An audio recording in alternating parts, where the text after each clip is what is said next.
Hi, everyone. Welcome back. It is Two Girls, One Ticket with Lauren and Brogan. We're glad you're Hello. here. How was California, Brogan? It was fantastic. Beautiful weather, beautiful beach runs, but happy to be back in Texas now that the weather has finally cooled down. Do you see I got my turtleneck on. We're ready for sweater Sweater weather. weather. Yep, yep, Yes. there we go. Time to So happy switch to be to back. hot coffee, red wine, although you're always a Pinot drinker anyway. I will drink Pinot Noir in a hot summer day with some ice cubes. There you go. Well, let's change it for a fireplace now. There we go.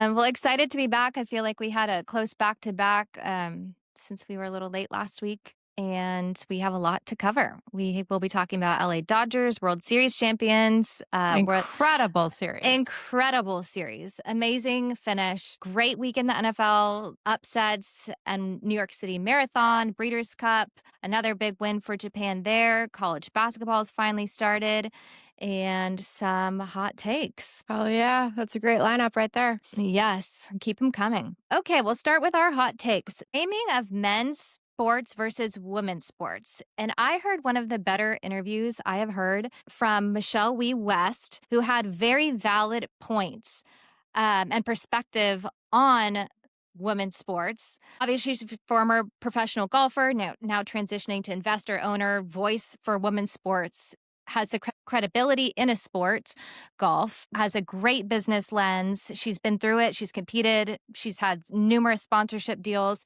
She knows the business. Now an investor in the LA Golf Club, which is one of 6 current franchises in Tiger Woods and Rory's TGL Indoor Golf League. So she's been through it all, lots of good insight. She's an investor in Together, which I had actually never heard of, and it's TOGETHXER. It was founded by Alex Morgan, Sue Bird, Chloe Kim, Simone Manuel, with the goal to amplify women's sports and culture. The company focuses on storytelling and documentaries of women's sports and female athletes that the mainstream outlets overlook. They have brand partnerships, merchandise to help position women's sports as a marketable industry, not such a niche industry. And they create digital content, do collaborations, social media campaigns that merge lifestyle sports and empowerment to women's sports. So let's I break love it that down. she understands, yeah, both the competition and the business aspect, which is very important, I feel like, in what we're about to get into. Very important. And she was relevant in golf, very relevant. She was such a great Very competitor athlete. and Yeah.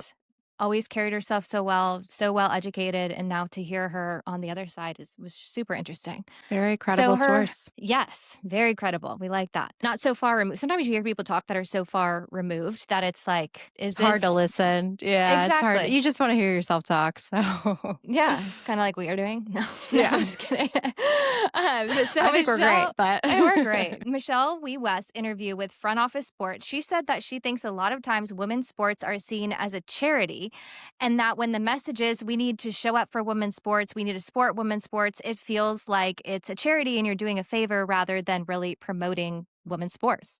She's pointed out with men's sports that you never hear we've got to support the NFL, suggesting the way that each is viewed is so differently, which automatically kind of offsets the perspective. And she argued that women's sports should be critiqued and talked about in the same light as men's sports. And there should be big opinions and big rivalries and a big emphasis on it, and not to make it more legitimate and not be so quaint or meek or less than or supplemental, because it does seem like people are more afraid to talk about well, women it's athletes in sports. yeah, it's like create a storyline, create something that is actually exciting, and will create organic viewers ultimately at the end of the day. She discussed the business momentum behind women's sports, the rising valuations, new franchises, increased attendance and interest, all things that we've covered, obviously all things that are very important, great to see. And her point is in the framing of women's sports, it needs to be different. Otherwise, they are seen as a charity. The teams are going to be undervalued. The sponsorships are going to be undervalued. It's going to be underinvested. And then reframing the value or business helps shift the capital and public interest, which will in turn accelerate growth, which I think is really a great point. Yeah, So I tend let's to agree. yeah, so let's break it down. They're obviously viewed differently. They are. Yeah, I mean, at the end of the day, sports are entertainment businesses. They grow when there's an organic audience. That's exciting to watch. You can't force the interest, but I don't think you should make it a. It shouldn't be gender. It should be more about like a business and audience issue. Right, and the way it's messaged, which is, what she's saying. I think that if the right people are involved, it's strategic in the placement and the way things are handled, it will just amplify it in general. And then in turn, it's obviously going to bring more entertainment to the spectators, to the fans, and make it a bigger audience. I thought about this. We've both played women's sports. We're obviously very competitive, but for me, I don't watch women's sports. I didn't grow up as the pinnacle of sports women's. It's usually I'm watching like men's and men's games. They're just a little bit more explosive and more exciting. However, I think kind of making the narrative, changing the storyline and making it a little bit more exciting. I always falt back to the Caitlin Clark and the Angel Reese situation because I think this is what really sparked women's basketball. And I grew up in basketball. So they created a storyline. There was something to watch. This created organic like interest in actually watching women's sports, which I think is exciting. I agree.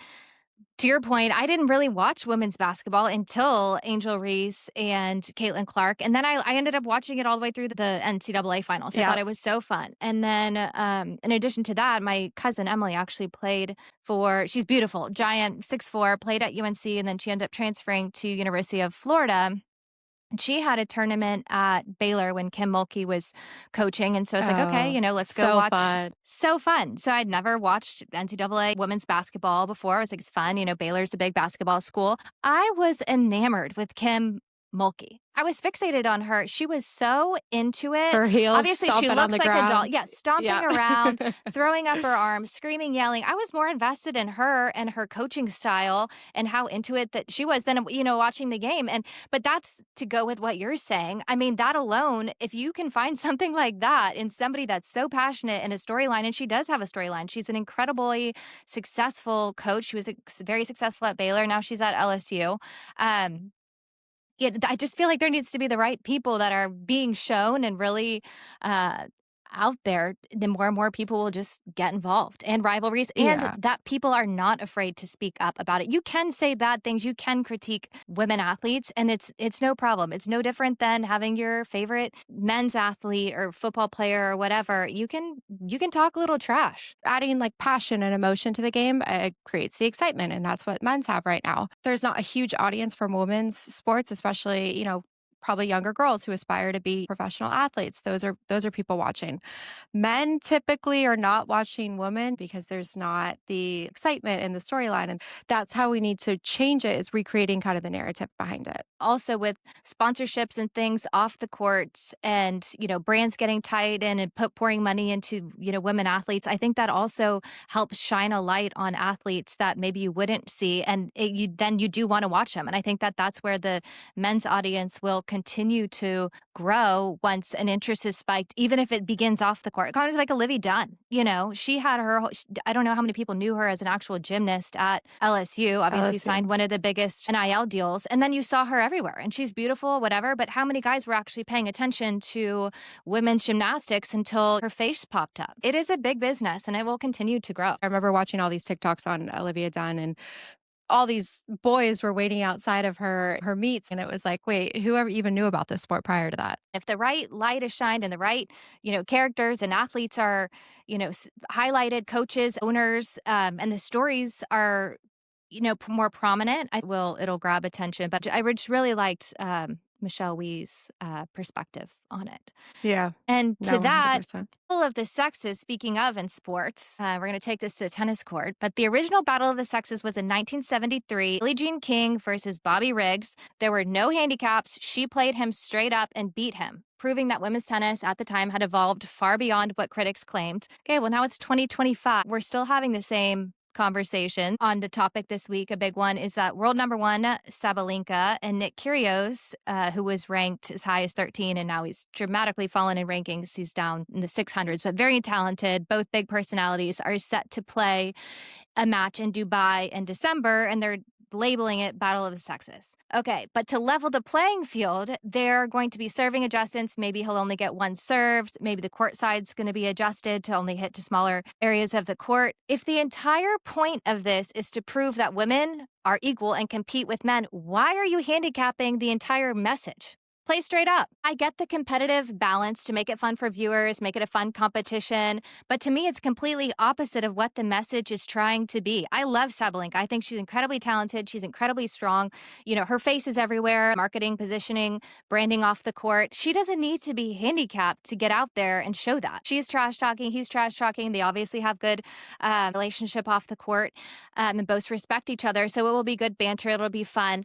But for me, if I'm watching a tennis match, doubles, singles, mixed doubles, women's tennis, men's versus women, I don't want to see a different rendition of the sport and a change of rules just for the media's sake when the whole thing is Battle of the Sexes. Like back to Billie Jean King. I mean, she went out there and she straight up showed that she can compete. And if you need to bring down the level on the guy's side or whatever it is, then set that up. But I don't like handicapping to make it an equal playing field when the whole premise is you can play against each other. It's good for media. It's good for Kyrgios. He's going to get some airtime. Both great personalities, like I said. They're going to have fun with it. It's going to be fun. The whole idea behind it is obviously money. It's going to be in Dubai. They'll put on a show. They'll play straight up.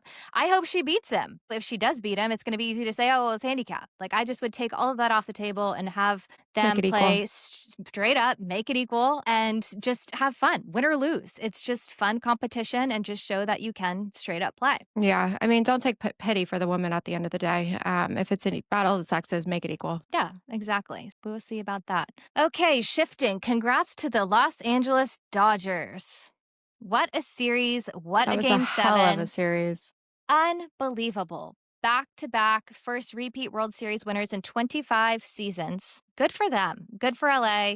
Incredible roster. Ohtani, Yamamoto, Sasaki really coming through. Dodgers spent over those Japanese guys. Goddamn. They've got it done. They were not going to mess that up. If somebody was asking me to bet, I would have bet Dodgers all day long on that game 7. They were so locked in. They were not going to mess it up. No, I loved seeing Yamamoto in the craft. Yes, and taking notes in the dugout during the games. I mean, they've spent over $1 billion for the 3 of them on their roster, and now they're the first trio of Japanese players to ever be on a World Series winning roster in MLB history. Paid off. I think it's very, and it very will continue respectable. To. Very. There were a lot of other, positive stories and things. Obviously, it's a team effort, but 3 of them were obviously prime. And the first time in MLB history, the season opened and ended outside of the U.S. Kind of a fun fact. Opened the season in Tokyo, ended in Toronto. Gotta be rare. This is kind of funny. Yeah, full circle. I saw a little clip that Ohtani's walk-up song is Michael Bublé's rendition of Feeling Good. It's kind of a strong intro and a kind of really funny song for a walk-up song. In an interview that Bublé was doing, he said that the Dodgers coach introduced him to Ohtani and he asked him why he chose his song as his walk-up song. And he said, my wife chose it. And I was like, that's sweet, but I don't think I'd get fired up over that, to be honest with you. Isn't a walk-up song supposed to be like, let's get going? Yeah, your motivation to get up and hit the ball. Well, obviously he's doing something right. He can have whatever song he wants. But I thought the same exact thing. I thought it was super sweet, and I thought it was so on par for Ohtani to just be, so sweet and say, my wife picked it. Oh, again, those Japanese, they're just so sweet. So I love him. I think they work their ass off, and I think they deserve what they want at the end of the day. Yes, and they earned it. I think he's so cute, and you probably saw the clips of him and blinking his eyes. His face is the exact same every time he gets up to go to bat. Like, I just would love to know what he's thinking in his head. They're so methodical. It's incredible. No, these athletes, I mean, even just moving from game to game, compartmentalizing the last game and just every mistake that happened and being able to move on is what differentiates you from being good and great. All of those men are all commendable for it. Totally. And to go into Toronto and win, not at their home stadium. And honestly, Toronto seems like the most boring crowd ever. If I was going to win a World Series, I would not want to do it in front of that crowd, even if you're not playing at your home stadium. Just imagine if that had been in LA. But even if it was like Dodgers Yankees and they were playing in New York, the atmosphere would have been more electric than what it was in Toronto, from I what I think saw from afar. I no, I know, and I think Canadians in general, again, I work for a lot of Canadians, they're very level-headed, they don't show a lot of emotion, even though I know they're hurting talking to a lot of them afterwards, but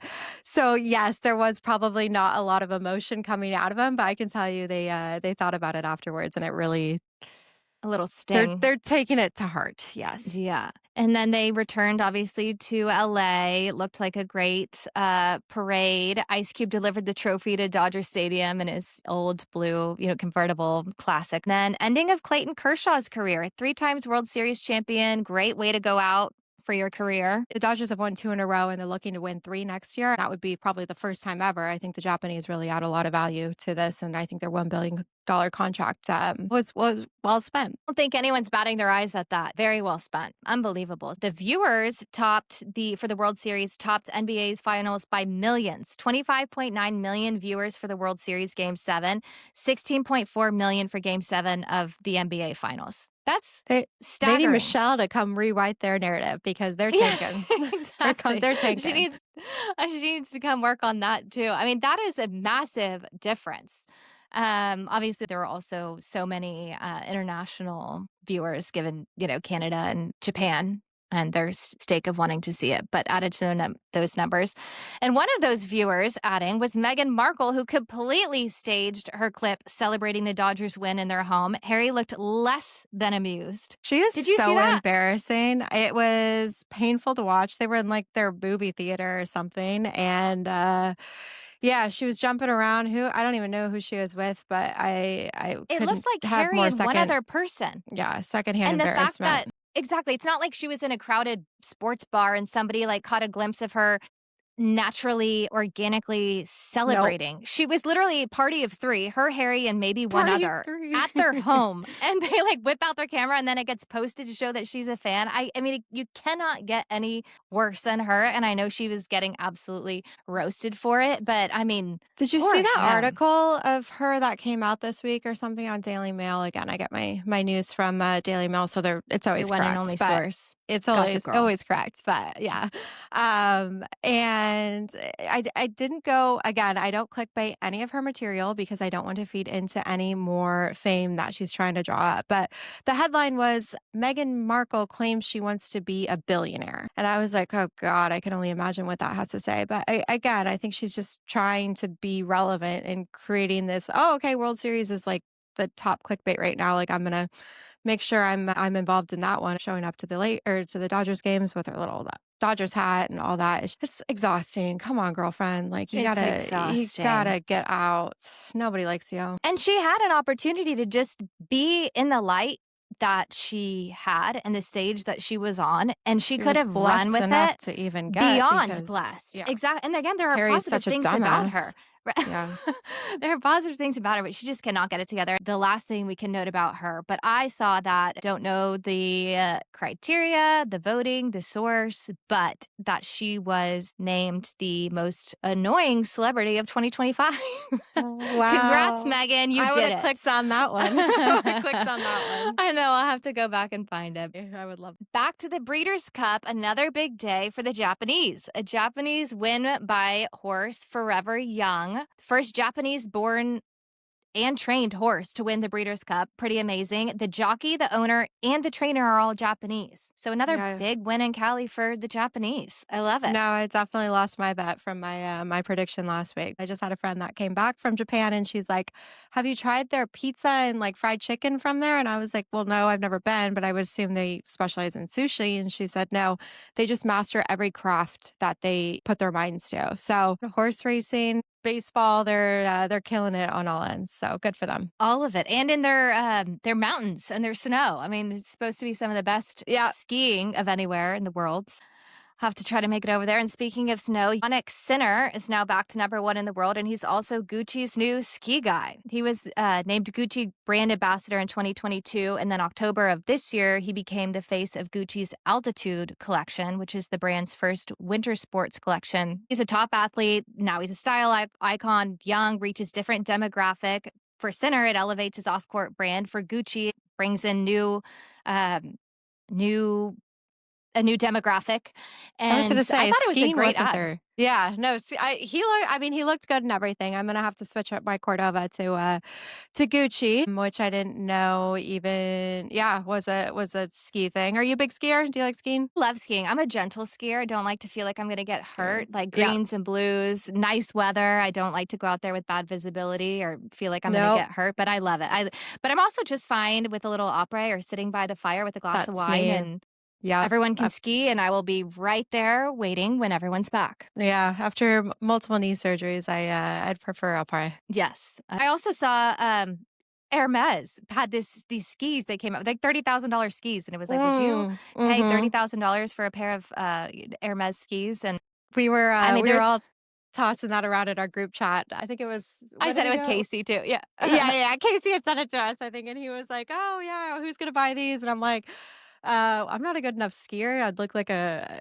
absolute poser. They looks I'm great, but gonna yeah, I mean, there's yeah, also a fine line of, are you really a skier or are you just someone that here wants to for flaunt your money? yeah, you're just an Aspen.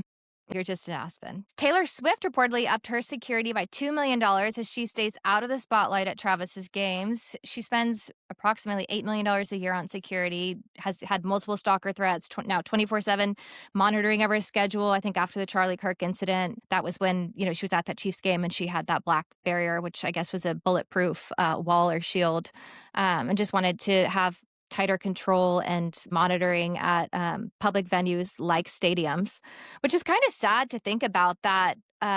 It's come to that, but it's probably true. She's gonna figure that you do have to take that into account. It is kind of nice to get her out of the spotlight, probably even for her own sake, and not having so much attention to her at these. I don't think she's been going to away games. I think she's only been going to his home games. I was gonna say, I think she's just kind of been out of the spotlight. I heard that she was like kind of taking a back seat in the suite, so nobody really had like full visuals on her being up front and center, like next to the parents and everything. Mhm. I heard she didn't go to that Bills game last just because I think the Bills Mafia can be a little bit intense, possibly. But Yeah, I think she didn't obviously, have the warmest, or her team didn't have the warmest welcome last time. If you're not be intense. in somewhere where they know your program and they know your team and your entourage that's coming with you and all the security measures and all of that, I can see it probably being hard for other stadiums to handle when they have so much, going on anyway for these games. 100% agree. And I know we just had Halloween, belated Halloween, but did you see Travis Kelsey's ex? I think her name's like Kayla Nicole or something. But did you see her costume? I didn't. Oh, you didn't? Okay. Well, apparently, I don't even know who Tony Braxton is, but dressed up as Tony Braxton, singer that song "He Wasn't Man Enough," lip sync it on Instagram, and it was the most embarrassing thing ever because obviously it was a dig at Kelsey and Swift.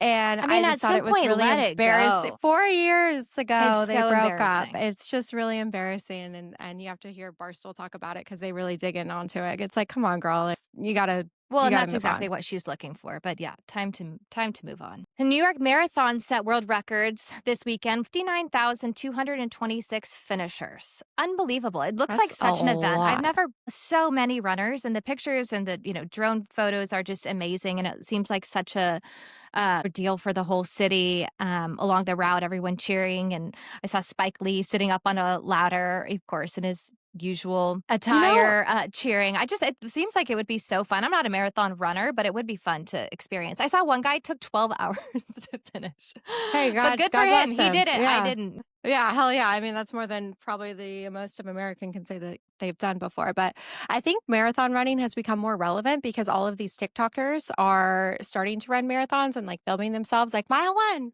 mile 2, I've been mile seeing that, like 3. people that you would And never then think, and they're like, "I'm on here talking about running. Never thought I'd be talking, but I want to run." yeah, Okay. yeah. Brooke Monk, I thought she was an AI bot. She's got like 50 million followers or something on TikTok. Again, I'm way too invested in this TikTok thing, but she was running the marathon and I was like, "Oh my God, I didn't Wow. even know you walked outside of your room that you were filming your videos in." So I think that's bringing a lot more attention is all these influencers that are, starting to run and get excited about it. So it's definitely motivating me. I'm a runner, but I'm more of like a sprinter slash, I could get 6 miles done. I don't know if I could do the Yeah, the I love to full run, but I don't marathon. know if I'm yeah, So, and these Ironman and all these things, they're not for me. You can it's a casually run bit and not have to intense. get a Ironman tattooed on your leg or go do a No. marathon, but I promote anyone that wants to get out and take the steps, like we said, Ticket to Run, Yeah. No, Ticket right? to Run. So there we go. Love it. And then Charles Leclerc got engaged to Mm. Alexandra St. Malou, which I think is a fabulous name. And then She is so poised. And, they were just here in Austin, and I was at the proper hotel, and I never fangirl over anybody. I'm be cool, Brogan. That's how I live my life by. But him and her walked by, and little Leo Leclerc, Leo. and it was really hard for me to stay in my chair. I'm so They're happy for another them. couple that you see so much of, so much camera time, so much media, so many photos. I mean, even when they were here in Austin. And it's so cute that he used the dog, Leo, as part of the engagement. I thought that was so sweet. He wrote a little card saying, will you marry dad or something like that. It was engraved on the collar. Yeah, Aw, well, maybe Adam will do something like that for you. we'll see. I won't be holding my breath. Oh, we'll see what he comes up with. In general, has recently come under pressure for the amount of airtime that the world feed focuses on drivers, partners, and celebrities in the paddock during the race rather than action on the track. I know at COTA this year, they tried to keep that at a minimum to keep the focus and emphasis really on the race and on the drivers and on the teams. And in Singapore this year, Carlos Sainz pointed out how heavily the media covers spouses and partners and how there's action on the track that's missed since everything does happen so quickly. And they kept cutting to celebrities and girlfriends, and many fans and media outlets actually echoed that statement. So it's funny that the drivers are even having that, sentiment. But I also get that people are interested in that. They want to see who's there. They want to see I mean, it's just like football games, showing who's in the Yeah, suites or who's Taylor courtside at Swift. Yep. basketball. Exactly. People watch just for that. I mean, hot girls sell, and goddamn, I don't know where they're finding these girls, but these are the most stunning girls in the world. So good for I know, them, and like Kelly Piquet and Max. Like, I mean, yeah, it's a good lineup. yeah, and they're all pretty classy, but it is I get Very that classy. perspective too. Golf world, Bryson DeChambeau is helping Google turn its AI assistant into a golf coach. Super interesting, probably going to happen more and more in every sport. Obviously, AI is prominent and used in research and development for clubs, gear, booking tee times, but the untapped area is coaching. DeChambeau hopes that is changing, and he's the main brain behind it as far as golfer. In a last week in an interview, he said that he's working with Google on a way to get the Gemini AI system specifically for coaching purposes to give instant insight on swings without expensive coaching. And he says the AI can provide insights better than any professional coach out there and at a much faster rate, which I don't love that. I feel like golf has always been super classy. You're at a country club. You don't want to be on your phone. It's like kind of, looked down upon when you're sitting there just on your phone or taking pictures and things like that. So I feel like if you're going to start implementing this AI like coach, you're going to have to prop your phone up. You're going to have your selfie stick behind you, and you're going to be constantly recording yourself. And I feel like that's always been like a no-no at golf courses. It's going to be interesting how the older generation will possibly kind of look at that and take that in. But for me personally, I think it's a little weird. I don't know. It just doesn't fit that culture. for golf. Right. I agree with that. But on the flip side, golf has always been seen as more of a luxury, expensive sport. So by having this, I feel like maybe it will give more accessibility to people that can't pay $150 an hour for a coach or $75 an hour for a coach.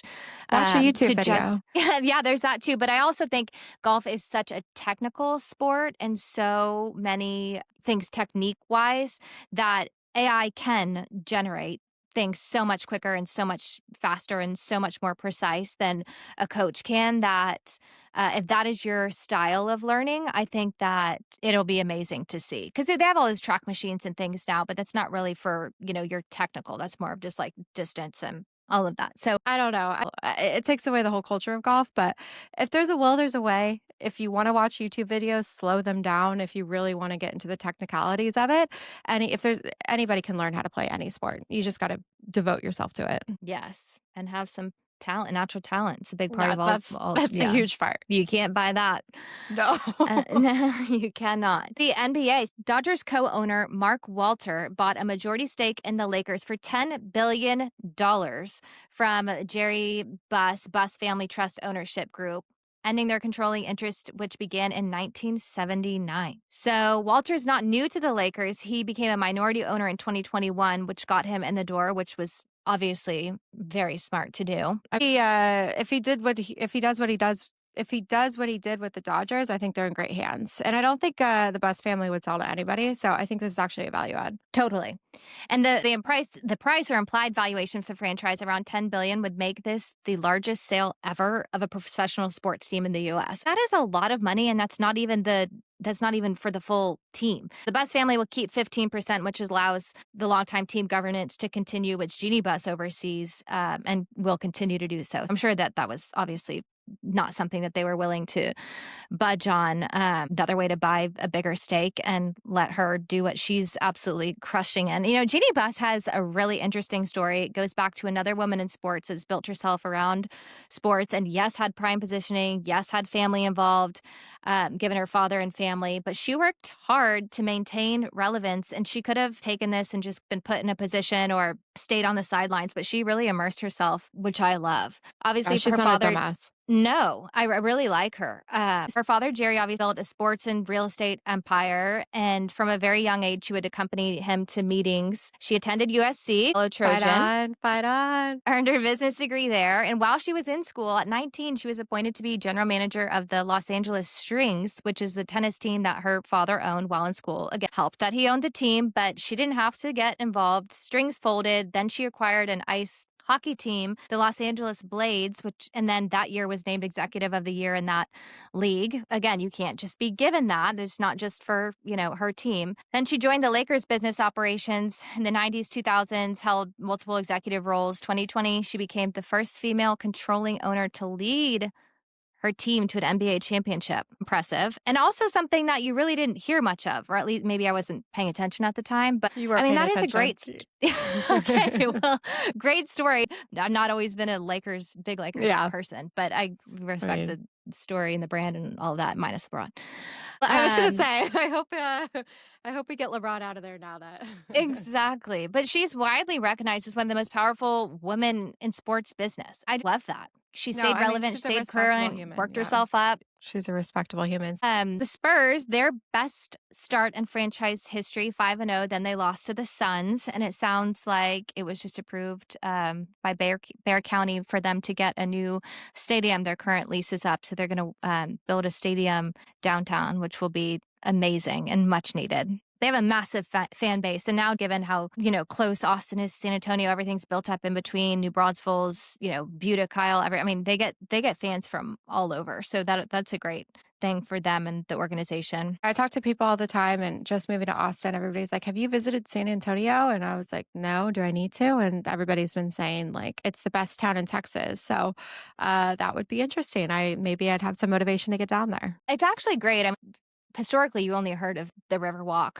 Yeah. And I mean, nobody goes to Riverwalk. What else do they have to offer? They've tried to, they've tried to revamp it. I went to school down there, and I absolutely loved my experience there. So different than Austin, but there are some beautiful neighborhoods, great spots, great food. Obviously, having Spurs there was fun. How are the and people? then the people are great. A lot of Mexican influence, which is also kind of fun. And then they like to party. They like to party, and that was a lot of international flair. We used to go to clubs, and there were a couple clubs that everyone would go to. It would be like going to Mexico and going out. Like, again, different experience in general going to school there than the big Southern school like all my friends did. But they also didn't get this cultural side. And then it got so bad. This is when like the height of a lot of the cartel stuff. We wouldn't go depending on if it was safe or not. I mean, it was just a different way of going out and really. Yeah. But it was so fun. People would get all dressed up, like nothing like going to clubs in Austin. And I don't think it's like that anymore, but it was super fun. But anyways, the Pearl District is an area that was redone, and that's where Hotel Emma is, and some great Did that just get restaurants. awarded the yes, it gets got a Michelin key. Mm-hmm. Yep, 2 hotel keys, I heard. Yes, yeah. So it's definitely worth checking out. But the Spurs are a very big anchor for San Antonio and downtown. So that'll be That's great. awesome. I mean, I Yeah. love the Suns, but that's awesome. Yeah. And then Oklahoma City has an amazing start to the season, 8-0, their best start ever in franchise history. Now it's time for the best part of basketball, college Are most basketball. invested. Yeah, I love it. Yes, finally here. Really prefer watching it over the NBA. So glad it started. I watched Texas and Duke last night. Decent game. Okay, I saw the funniest things. I guess it's not even a meme of the week because it's not even a meme, it's real, but it is so good. So Cooper Flagg appeared in an ad for an online banking company called Chime, Mm. and he reenacted Michael Jordan's iconic wings poster where he has his arms like stretched completely out, showing his wingspan, and he has his basketball in his right hand, like so prominent for the Jordan and Jordan brand. So Cooper had his wingspan and was holding a credit card in his right hand. And Jordan did not like it, and their response to it was insufficient funds. They had the images That's on a top of badass each other. response. That's a Oh my badass gosh, it was response. so great. Insufficient funds. I thought it was so clever. How is that even comparable? I mean, like that It's is not. you gotta have some balls to do that. If you're just starting your NBA career, you are nowhere even close to It's being like as elite as sit Jordan. Yeah. down, sit Prove yourself. And yeah, some random chime company with a credit card is not Michael Jordan I know palming a those basketball. things are. Yeah. Exactly.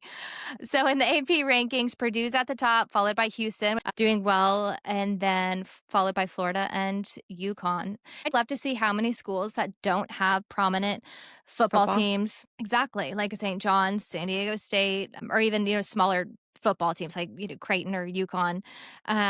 Creighton, They have, I love Creighton due to basketball. I didn't yes, even know what Creighton was. I mean, I love Nebraska, but like it's always Nebraska for every sport, women's volleyball and football, obviously. And Creighton's got some badass basketball as well. yeah, and I love that they do have such strong basketball teams and that they put so much emphasis in their athletic departments towards basketball. I mean, football gets so much light and overshadows basketball. I don't care what school you are or how big you are, that football always comes first. So it's nice that some of these schools focus on basketball with or without football.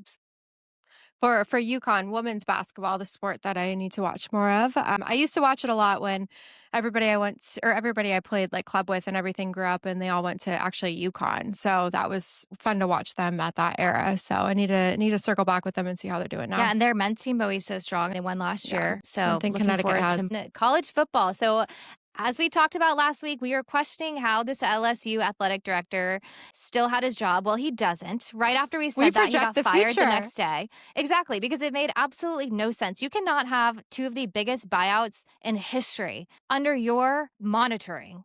And then you I need still to be have a this job. guy's friend. I need to like biggest job ever to be a fired coach, and he seems to be great at it. So Yeah, hey, hire me, Scott. he lets that slide into the contract. So I guess the governor will be in charge of hiring the new coach, which is also funny because that is still forefront of a lot of conversations and the interplay and workings of politics, athletic administration, donor relations, and performance at these big schools.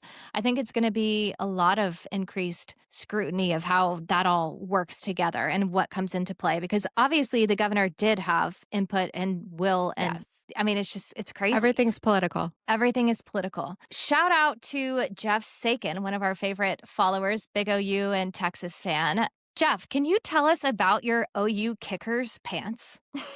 Did you see those? Oh my gosh, he was getting roasted. People were saying, They should this cut be him.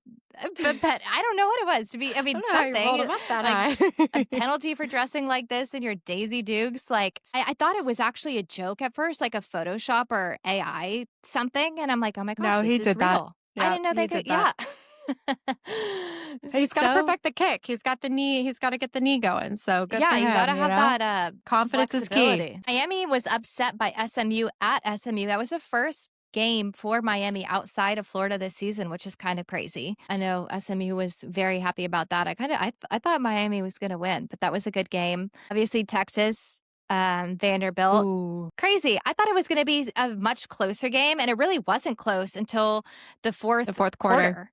Yeah, Yeah. Vandy Candy took the L, thank goodness, because I hate Oh, them, but sorry, Diego. And I saw that Diego's or a clip. You mean I don't know how do people post these things and get everywhere? But his brother was in the stands causing a ruckus, of course. And I'm like, great, this is like Patrick Mahomes and his brother and whatever. Like they just don't. I mean, cringe. yeah, yeah, exactly. But that shook up the rankings a bit. And if today the rankings were set, Texas and OU would be out of the playoffs. So it'll be interesting to see how how that shakes out. I actually went to the game. I've gone to very few games compared to what I did in the past, and had gone That was down an to the early field one. for went down on the field for a little bit in the fourth quarter. There was like 4 minutes left in the game, so I was like, okay, gonna go soon. And I was getting on the elevator, and Chris Del Conte, the athletic director, was getting out. He was like, how are you? Blah blah. So excited. Seemed so great to like go down and celebrate the win, and then I got up and I saw this score. I was like, "Oh my gosh, like this is this Shit, we close may at this lose. time." Like, yeah, we met exactly. And then some of the other coaches were commenting how they were up, in the suite with him, and he was so excited to go down and celebrate. And then by the time he got back to the field, he was like pacing around. You could see him on the sidelines, and I'm like, "This is going to be kind of funny if they end up losing this game." They really, really cut it close at the end. No, it was. We were actually flying home from California, and Adam bought some sling or swing, I don't know, to try to watch the game, and it kept cutting out, and he was yelling at the iPad, and I was like, Mhm. "Shh, calm down." Like, it was a good game though. I'm glad that Texas ended up winning. It was a good top 10 win for them for sure. Definitely. Ohio State still undefeated at 1, Indiana at 2, Aggies at 3, Texas now 13, OU somehow still ahead at 11. Some great games coming up. ESPN announced that College Game Day will be back in Lubbock at Texas Tech for the first time in 17 years this weekend against BYU. Good to have light back on the Big 12, good visibility for both programs. I feel like Texas Tech has kind of bounced back. And BYU is another program that, does decently well, Yeah, those Mormons, they're good at everything too. I will say that. So except drinking. yeah. No, and you also skipped over USC and Nebraska. I No, that's mean, coming up next. USC versus Nebraska, 21-17 for you and your I Trojans. to be honest with you, I wanted Nebraska to do well. I was having mixed feelings about it, but I'm always a fight on fan, so I'm glad they pulled it off with the win, but it would have been a good win for Nebraska as well. So, A yeah, good game, good though. performance for each. Yeah. Yeah, that's great. Good for USC. Next to the NFL and Cardi B. Spotted sitting in Robert Kraft's box. God, Obviously, cameras kept panning to her. painful. Dressed head to toe in Bottega, signature weave, kind of maroon in season, $50,000 alligator Birkin. It was actually the first Patriots game for Diggs that she attended, which I kind of thought was interesting. Obviously, she's pregnant and I don't, know anything about her schedule, but funny to see her sitting there with Robert Kraft. Robert Kraft of all people, yeah, that was a bold move to let her in there. But I think they I actually have a decent relationship. I think it was the Super Bowl. I think it was in Atlanta, and there was clips of them dancing. Robert Kraft always has his Air Force Ones on. Always love it. mhm. Dapper guy, and he was dancing with Cardi B. So I think they go back for a little bit. Wow, he must have been really happy to reconnect with her. I What's know. the rumor that he's gotten not just her pregnant, he's gotten like 4 girls pregnant recently or something? Saw that, and I don't know. Again, who I, knows? But I'm starting the rumor mill. start it up. Yeah, you heard it here first. 2 girls, 1 ticket. But rumors can't be that far fetched, so there's got to be some validity to it. No, first I saw it was like twins with somebody else, and then I saw that it was 4. So it could be twins plus Cardi plus 1 more. That I'm sure Expecting that'll all 6? come out. Somebody will be looking. Yes, somebody will. No, that'd be 4. I'm sure that'll all come out. But he did announce after that game that they are expecting a baby boy. So that's good for Aw. them. What do you think they're gonna name him? I don't know. That's a good question. No. Well, Cardi I'll and be at the edge. Stephon Diggs. We'll see. What was that also She's a video? character, I've got to say. They're both goddamn characters. Did you see that Yeah. viral video of, the teammates that go around and say like, "Who do you not want your daughter to date?" And everybody on the Which, team said Diggs, Diggs, Diggs, Diggs, and then mm, eventually they got to Diggs, and he was like, "What? Like, why me?" Wild. So we'll so see how that one ends funny. up. You think Yeah, well, good for them. Babies are great no matter what. that is true? Um, And a new NFL record field goal by Cam Little, 68-yard field goal. Kickers are just so important. I know we've said that before. They are And clutch. more than ever, I feel like teams are just scoring solely from kicking. I mean, some obviously you prefer to Well, have touchdowns and they're field goals, but they're so in the irrelevant throughout the distance. entire game. Yeah, they're so Yeah. irrelevant throughout the entire game until when it actually matters, and then they're like, "Oh shit, is this kicker good or not?" And they've got so much pressure on them. It's either, sink or swim. Right now it's like 50-50s. A lot of kickers are letting teams down, but a lot of kickers are being the hero at the end of the day. It's just showing that how important they really are. I mean, I know it's easy to say like that's your one job, but it is literally their one job to get the extra point and to, make these field goals when they can. But the distance that they're kicking from, it's almost like when you get inside 60 yards, it's almost like, okay, yeah, for sure they're going to get this point. It's in like, why even kick it? But there are still some misses to your point. There are plenty It's like, of whoa, who misses. put him on the field? Yeah, exactly. Again, your one job. But Yeah, yeah.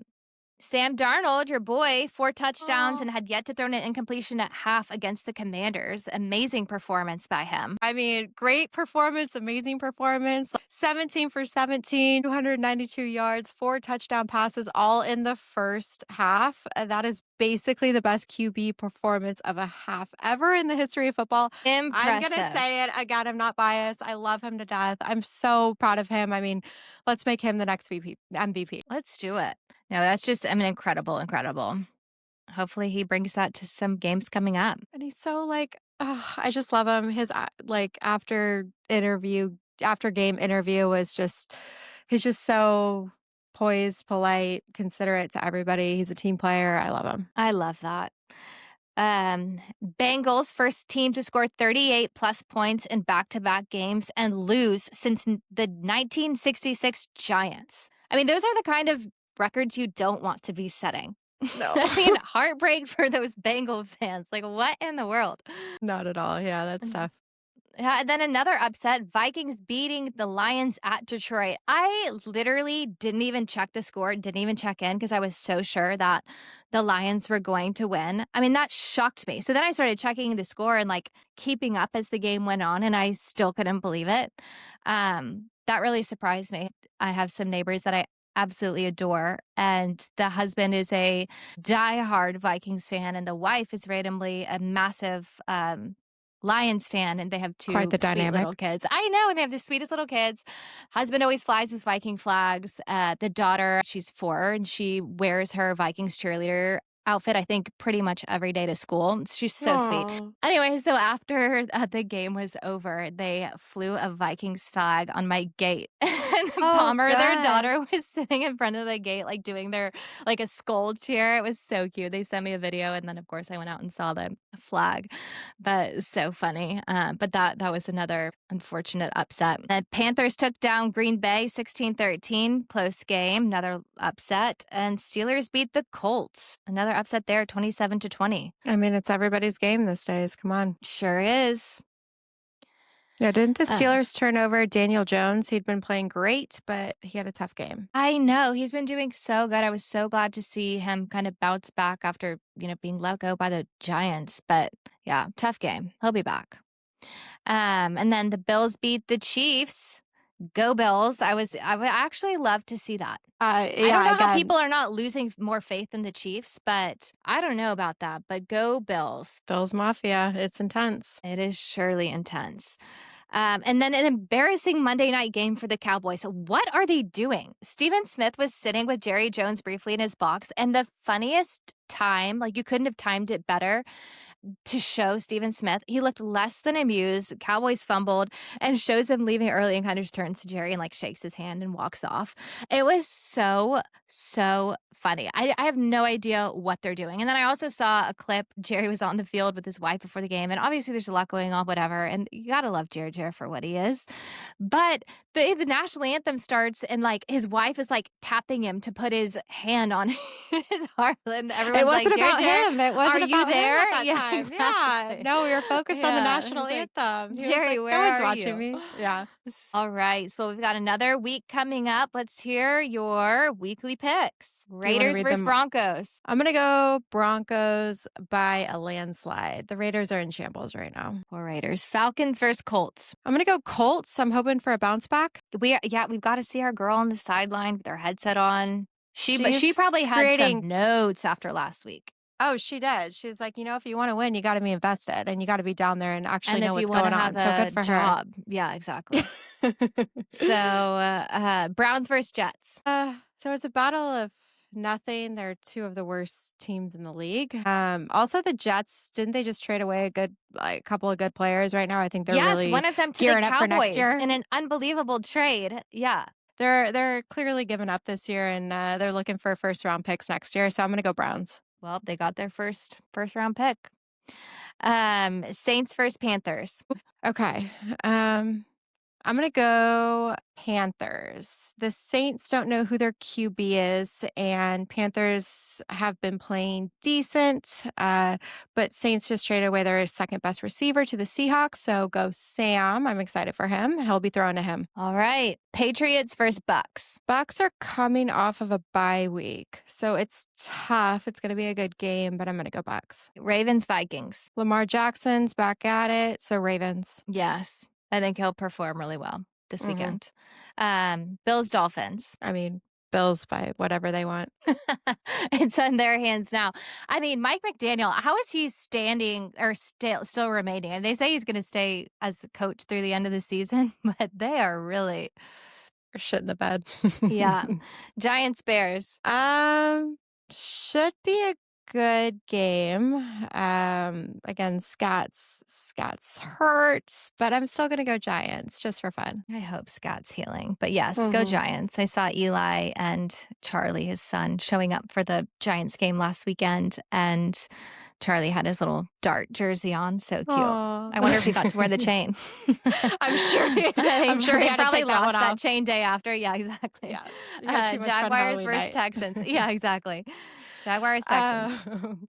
Two great defenses. I'm going to go Texans, though. Yes. Cardinals, Seahawks. We know that one. You know where my loyalty lies.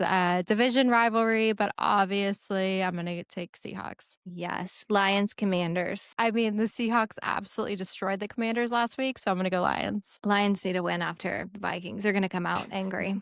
Yeah, I mean, 100%. They lose this, it's trouble. Yeah.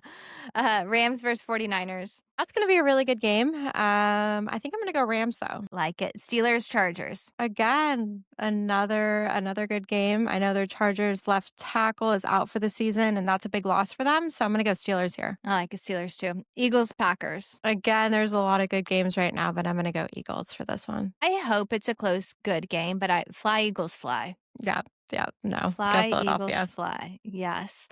Well, we'll wrap it up and see how we do next week. Thank you, everyone, for listening and being here. Follow, like, subscribe. 2 Girls, 1 Ticket. Brogan, any closing statements? Nope. Just I'm progressing at my podcasting career. So it's we'll see how this one goes. We'll rack them up. Well, it's 4:00, almost 5 o'clock somewhere. Time for a cocktail. Beautiful weather. Get outside and enjoy if you haven't gone for your run yet. No, I already went this morning, so we're good to go. So bummer. I'm ready for a cocktail myself. Yes, so. It's that time, happy hour. All right, everyone. Thanks for being here, and we will talk to you. We'll be here next week. Ciao. Bye.